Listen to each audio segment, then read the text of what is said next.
Morning. Man, it's great to see you guys. Did you know?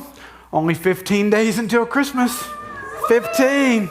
How many of you are saying yes, 15 days? How many of you are going, oh no, 15 days? Both, yes. You know, for many people, I think we have to acknowledge that Christmas for some people brings up feelings of warm nostalgia, right? I mean, it's like this picture on the screen. Does that make you feel good? You know, I looked for a lovely picture with a nice fireplace, a beautifully decorated tree, the mantle, the candles, the wreath. I mean, you know, and so how many of you like to slip into what I would call a Yuletide fog? Just, you know, give me the music and the lights and the decorations and the movies, slipping into that Yuletide fog of innocence and contentment, right? Don't we like to be there? But so as we think about that, I want to know though, how many in the room would describe yourself as a Christmas lover? Most of the crowd. All right, how many of you would call yourself a Christmas tolerator? Anybody willing? I see those hands. It's okay. I'm with you. Warren Brady, I'm right there with you. You and me. You know, yeah, it's easy to fall into one of those, right? It's just very easy because for me, it becomes about the stress. It's all the gifts. You know, I got 7 kids and one of them's married now and there's boyfriends and girls. I mean, I'm buying for like 237 people. I mean, $1 a piece, that's $237. I mean, Dollar Tree, Dollar General running out of stuff.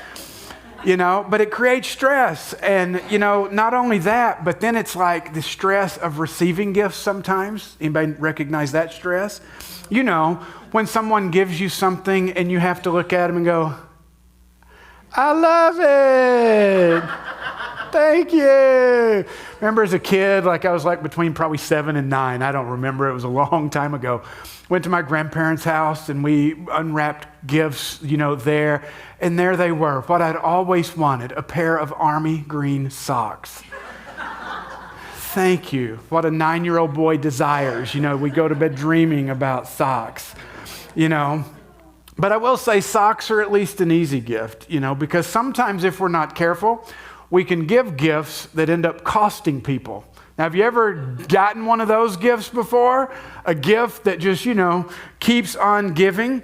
I mean, I'm assuming that we're all decent people here and we would never, ever do that to somebody. But, you know, it's kind of like I was reading this week. There was a guy and he said he was given, a friend of his gave him a Bahamas vacation. Now, I put this picture up here because it, you know, that's not an actual picture, but this describes the vacation.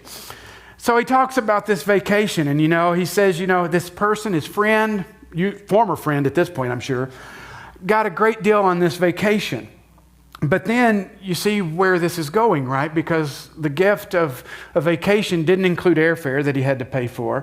And then, of course, when he gets to this room, it was a terrible room, small room, not ocean view, you know, anything like that. And then it was going to be, you know, hours upon hours of, well, since you're getting this room at a great deal, let us convince you why you need to buy into this, you know? As I said, that was probably a former friend. Yeah. Or what about this next gift that you'll see on the screen? Anybody been given one of these little gems? Yeah. It's all when it's at somebody else's house. Tell me about it. My friend Hazel at my house, some of you may have met Hazel, she was a pre-Christmas gift to our kids back in 2020. And don't get me wrong, we love her, but there are vet bills and groomer bills and food bills. My goodness, it's like having another teenager in the house. That dog is like 75 pounds. It's like, good grief. And don't get me started on the lovely gifts that she likes to give back to us occasionally on the rug. I mean, and not only that, evidently, she loves bread. Carrie loves to make sourdough every now and then. We made the mistake early on of putting it in a Ziploc bag and leaving it on the counter, only for me to come home for lunch to find an empty, ripped open Ziploc bag on the floor. We love Hazel. Gift that keeps on giving. Or, and I hope nobody falls into this category, but what about this absurdity right here? Lexus, December to remember every year, right? I mean, can we just talk about exactly what's wrong with that? I'm going to tell you what's wrong with that. That is a stupid commercial, is it not? I mean, it's like, can you imagine? I'm just going to predict what would happen. I walk outside my house on Christmas Day, and my wife has a nice new Lexus wrapped up with a bow on top. We're going to need some marital intervention at that point. I mean, it's like I can keep thanking her every month for the next 72 months while I pay $900 a month. Thank you for this gift, right? I mean, I love the marketing people that think this is appropriate and right, as if people go, oh yeah, a gift of a car would be amazing. Oh, shut up. It would not be. That's terrible. Would be terrible. You know, these aren't gifts you give to people you love, not even gifts you give to people you like. Now, why am I talking about this? Because when you think about the first Christmas, we often fall into that Yuletide fog, don't we? Contentment and everything was perfect. And I mean, even when you look at that scene right there, Liz designs our graphics. Doesn't she do a great job? Isn't that beautiful? It just makes me, want a cup of hot chocolate right now just to sip on as I look at it. And it's so calm and serene, so unlike the very first Christmas. So unlike the days that led up to that very first Christmas. Because as we started into this last week and we continue today, we find out that first Christmas came with gifts, but they weren't gifts that weren't costly. In fact, they came with great risk and great cost to the people. And we see that even though we have the benefits of appreciating a Christmas with a roaring fire and that hot chocolate, and watching the lights on the tree, they had to contend with the implications of what their gifts were going to cost them, how it was going to impact their lives. And with that came fear and anxiety. For us, when we think about Christmas, we want to stay here in the peaceful and the serene, but just curious, anybody read any headlines or social media posts this week that kind of got your heart rate up, or a little fear or anxiety as you looked at it? I know I did. I mean, it happens. It is a headline, a social media post, a news report, a phone call. I mean, any of those things can snap us back to reality. And unfortunately for us, fear and anxiety have almost become second nature to us, almost like breathing in, hadn't it? I mean, we talk about the anxiety in our kids and in us and all around us. So let's go back to that very first Christmas and look at another person in the Christmas story who, when they're greeted with this beautiful gift, the next thing that they have to be told is, fear not. Fear not. So we're going to look at Mary today. Mary, we find her story in the Gospel of Luke. We start in chapter 1, verse 26. And look at what we've got here. It says, in the 6th month of Elizabeth's pregnancy, Elizabeth is her cousin. She was older in years, past childbearing age, but she had a visitation, or her husband had a visitation, and we didn't cover that one in the series, but Zechariah is greeted with an angel. He's told to fear not, because they're going to have a kid, and their kid was going to be John the Baptist. So in the 6th month of Elizabeth's pregnancy, God sent an angel, Gabriel, to Nazareth, a town in Galilee, to a virgin pledged to be married to a man named Joseph, a descendant of David. The virgin's name was Mary. Now, this is the first time we're really introduced to this young girl that we assume is young, 12 to 14 most likely. We know very little about her. We don't know that much. In fact, Luke tells us a few things about her that we need to be aware of. First is she's from a town called Nazareth. Nazareth was a small, insignificant, relatively unknown town. There was no claim to fame here. And in fact, it's possible that at this time, most of Luke's readers may not have even known what he was talking about. And what they did possibly know about Nazareth wasn't good. In fact, as Jesus is calling disciples, we know that one of the disciples is like, hey, come follow Jesus from Nazareth. And the response was, Nazareth? Nothing good comes from Nazareth. So you understand that she's not from a thriving metropolis, a well-known, good reputation place. Nope, from Nazareth. And we see also here that we learn about her, as we knew from last week, she's engaged to a man named Joseph. He's a descendant of King David in the Old Testament, so we know that. And then we see that she's described as a virgin. And that's interesting because that kind of causes some heartburn to some people when it comes to understanding the Christmas story, is that, was she really a virgin? Is this what it's all about? And I would say this, I don't think that Luke's intent is to teach us biology. I don't think that's the point. However, I also don't think we can jump to the other side and say they're so hillbillyish back then. They're such bumpkins. They didn't understand science. Surely they didn't know what they were talking about. I mean, in an agrarian society, we have to understand. They understood the mating principles of animals. They knew where babies came from.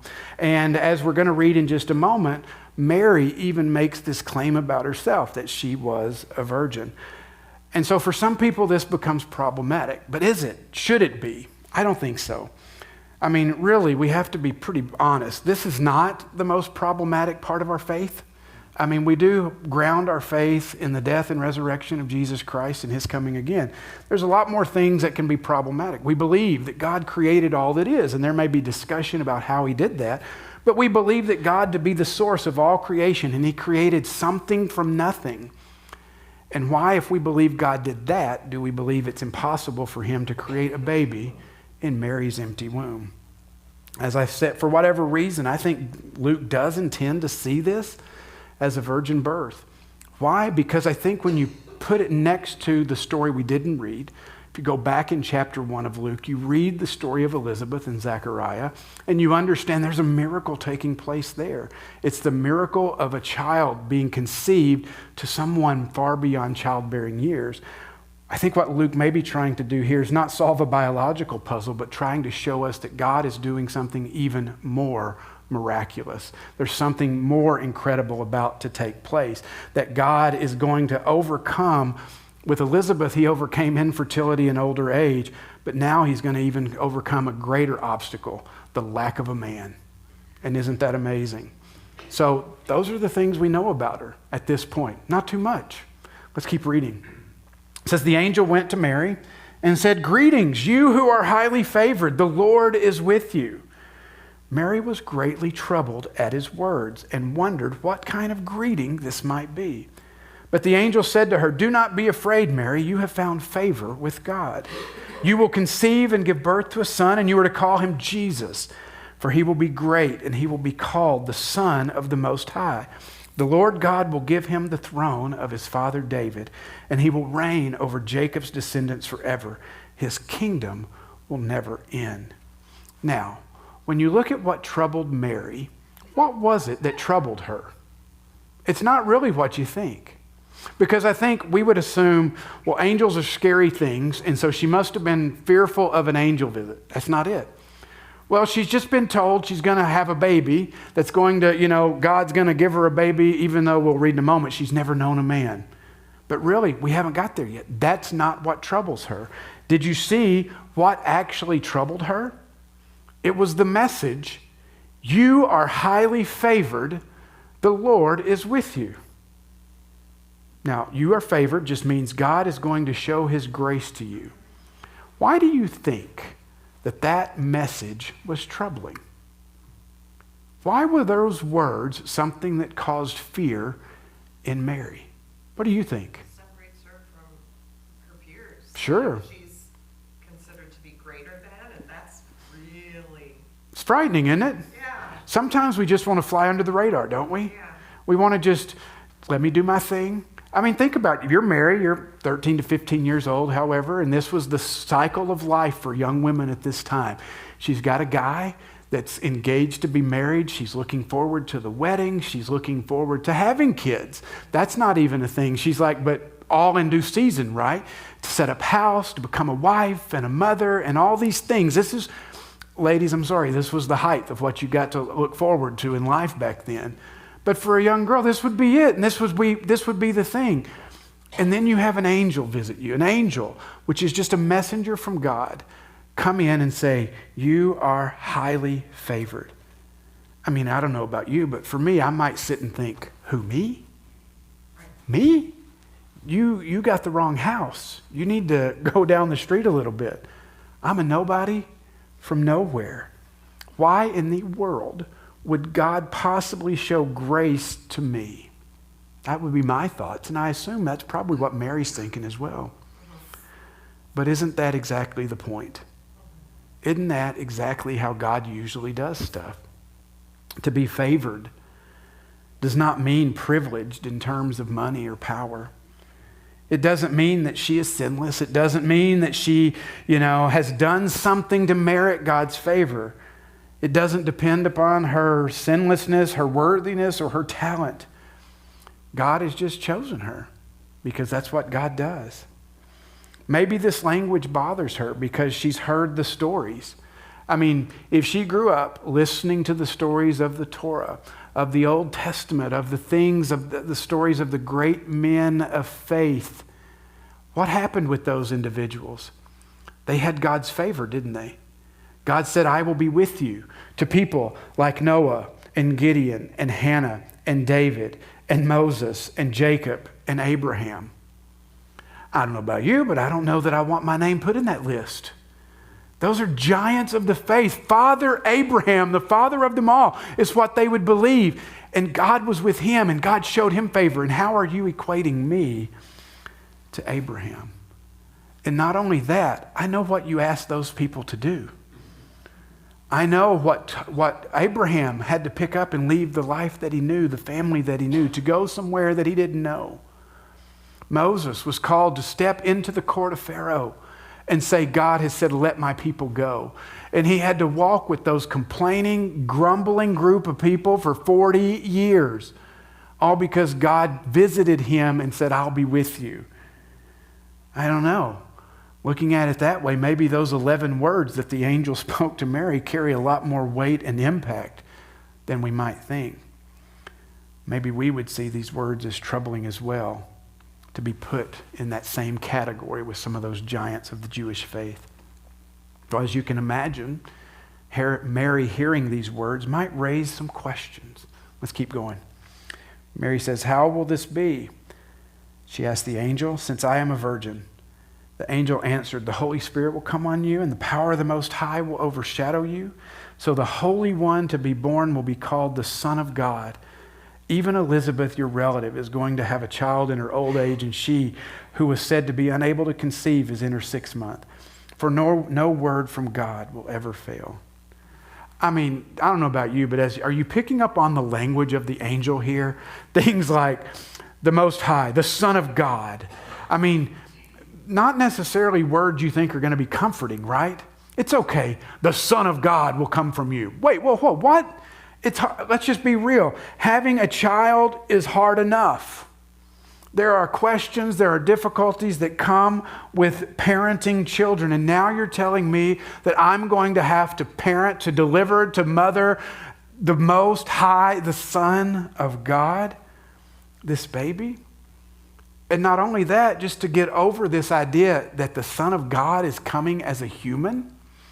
I mean, in this time with the Greek gods and Greek mythology, gods didn't do this. Gods don't stoop down to the level of humanity. That's humiliating. What are you trying to tell me? But that's what God is telling her. The Son of God is coming. What I love is that even though she questions, she's not rebuked. It's an interesting contrast, because if you go back and read about Zechariah, when he's told that they will have a child, he asks some questions too, and he's mute until the birth of the baby.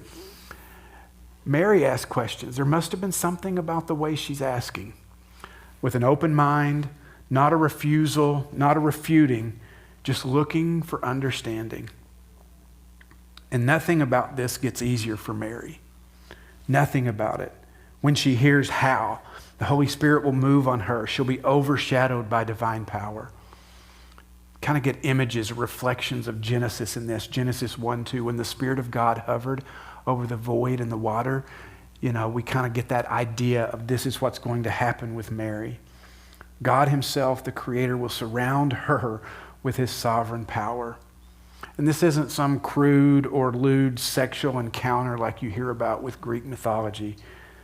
N.T. Wright says this, he says, God's power from the outside and the indwelling of the Spirit within together result in things being done which would have been unthinkable in any other way. A miracle is about to happen. And isn't that great? I mean, Mary asks a question and the angel responds and all is good. All of her questions are answered. No. All of her questions aren't answered. We don't get to look at this and go, well, now Mary has nothing to worry about. It's all good from here. No, as we discussed with Joseph last week, Mary is also looking at incredible hardship if she says yes. There's incredible risk to her if she leans into this. I mean, we talked about last week, an unexplained pregnancy could be punishable by death under Jewish law. It could mean the end of her engagement with Joseph. We know he thought about it. We know that was the direction he was leaning. She doesn't know at this point how he's going to respond. This is going to absolutely destroy her reputation. It's absolutely going to bring shame upon her and Joseph and her family. Not to mention the next 9 months that are just going to be glorious, or so I've heard, easy. Just no problems, nothing to worry about? No, exactly. I mean, can you imagine wondering who's going to be here for me? Her family? They could put her out. Joseph, he's thinking about divorce anyway. She could be looking at a pregnancy and delivery and single motherhood. The swollen feet, the backaches, all the pressure on your bladder to need to go to the bathroom all the time. Yep, the Son of God did that to Mary. And she has a decision to make here, a decision that's going to be incredibly risky. And she's got some choices, doesn't she? She could fight him. She could fight back and say, no, you've got the wrong person. But she doesn't. She could also try to bargain with God. That'd be an interesting thing, wouldn't it? I mean, I think we try to do that sometimes. Okay, God, that's fine. I'll carry the Son of God, but you've got to do this for me. That sounds crazy, doesn't it? But we kind of approach God like that sometimes. She could just do nothing. She could be like, I'm paralyzed by fear. But what's amazing about Mary is I would guess that she doesn't know 5% of the things that she probably needs to know or she wants to know. But she doesn't need anything else in her understanding. Look at how she responds. Luke 1:38. She says, I am the Lord's servant. May your word be fulfilled. May word to me be fulfilled. Then the angel left her. With her head spinning, probably filled with questions, uncertain about what all this meant, Mary's response to Gabriel is with just a simple and profound yes. Here I am. Isn't there such beauty in that? Such beauty in her answer. I was reading this week, there's an author and pastor named Adam Hamilton. Here's what he wrote. He said, her assent, her yes, set in motion the mystery of the incarnation. As a consequence of her willingness, Mary's own body knit together the Messiah. It was her blood that carried nutrients to the child. It was her tender words, spoken and sung as mothers do to their children in their wombs, that quieted and comforted him. For 9 months, divinity resided within her womb. He continues and he says, when Mary finally gave birth to Jesus and suckled him, the Son of God was fed and sustained by the milk from her breast. She tenderly held him. She changed his diapers and bathed him and sang him to sleep. She taught him and instilled in him faith in his heavenly Father. She feared for him, cried for him, and more than anything, loved him. And 33 years after his birth, she stood by and wept as her son died on a Roman cross. Isn't that beautiful? Wow, what beauty. And don't miss how her words of affirmation to receive God's favor resemble something we see later in the life of Jesus when he was in the Garden of Gethsemane. Because as Mary asks the questions and says, how have I found favor? Her response is, may your word to me be fulfilled. And what did Jesus say when he was in the garden? Yet not as I will, but as you will. A full circle moment, something modeled by his mother as he sat there contemplating his death. As you read the encounters of Mary and Joseph, they were fearful. They were invited to join God's incredible work of reconciliation in the world, and they weren't given all the answers. They were given clues, though, weren't they? I mean, there were a lot of things that might cause a little heartburn in what the angel said, but just look how the child is described. The Son of the Most High, given the throne of his father David. He will reign. His kingdom will never end. Now, I don't know about you, but that sounds a little bit like royal language to me. A king is coming, and Mary's going to give birth to the king. You think this might ruffle some feathers? We know it did, because why else would Herod try so desperately to kill every child under the age of 2? Because he saw this as a threat. And we're told that they would name him Jesus because he will save his people from their sin. Can you imagine the questions running through their minds? I mean, good grief. When you get pregnant, when you're starting to look at being a parent, you got a million questions already, don't you? Parenting is just an endless cycle of questions. Questioning yourself, am I doing this right? Can you imagine having those same expectations with the Son of God? And yet Mary and Joseph both said yes. They leaned in. They took the risk, at great risk to themselves. You have found favor with God. Such a powerful phrase, isn't it? Struck a little bit of fear in Mary's heart. But as I thought about those words this week, I thought, what comes after those words in this story really isn't what we expect. It's more like that gift of a car or that gift of a dog. It's like that gift that just keeps on giving, that gift that ends up being costly. See, we hear those words, you have found favor with God, and we assume, well, awesome. Good things are coming my way.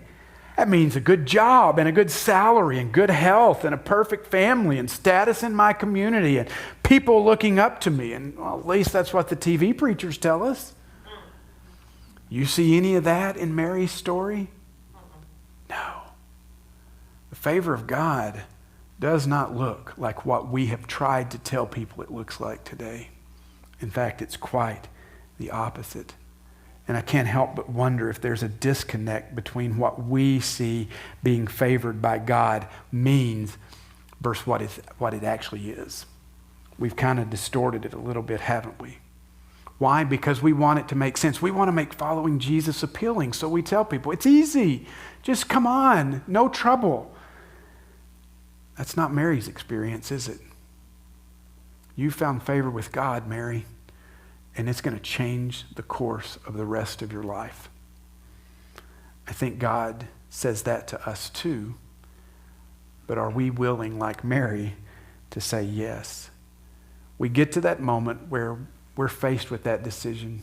We realize, we found favor with God, God's grace, and it's not logical, and it's not rational, and it's not easy. And we look and it requires us to make a leap to faith, doesn't it? Following Jesus always requires risk. Risk to our dreams and desires. I mean, sure, Mary wanted kids. That's what all young women back then would have wanted. But not like this. Often God's call to us doesn't come when we expect it, how we expect it, and where we expect it. And it may be difficult, and it may be frightening, but the favor of God always comes with the presence of God. Isn't that amazing? And so it leaves us to enter a place of what we want more. Comfort, the stuff we want, or the favor of God, which may be risky, may be difficult, but also includes the presence of God. And we can't confuse ourselves here. Sometimes we think the favor of God comes on us because we're so special. You are special, I'll tell you that. You are special. But not special enough to merit what God does for us. That teeters on religiosity, doesn't it? God, I've done this, you owe me. You owe me, God. No. The favor of God is the grace of God given by God because he wants to.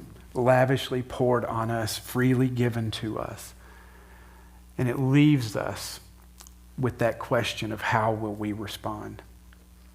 You think about Mary's response. She was the first person to hear the good news. Isn't that amazing? She was the first one. She was the first evangelist. Because from that moment we read that she goes to visit Elizabeth, and John and Elizabeth's womb jump when Mary enters the room. And so you have this first moment of evangelism and her telling the gospel story. Isn't that amazing? And she does that because she overcomes her fears and questions, and she trusts God enough to say yes. Are we willing to say yes? Are we willing to say yes? You see, Mary said yes regardless of the difficulty and pain. Didn't matter how much she had to endure, because she was told, whether it was on the mountaintop or going through the darkest valley, that God was with her. Are we willing to say yes to God? Are we willing to say yes when his favor comes to us and we don't understand what it looks like or how we'll experience it, but knowing we get to be with God in the process? Let's pray.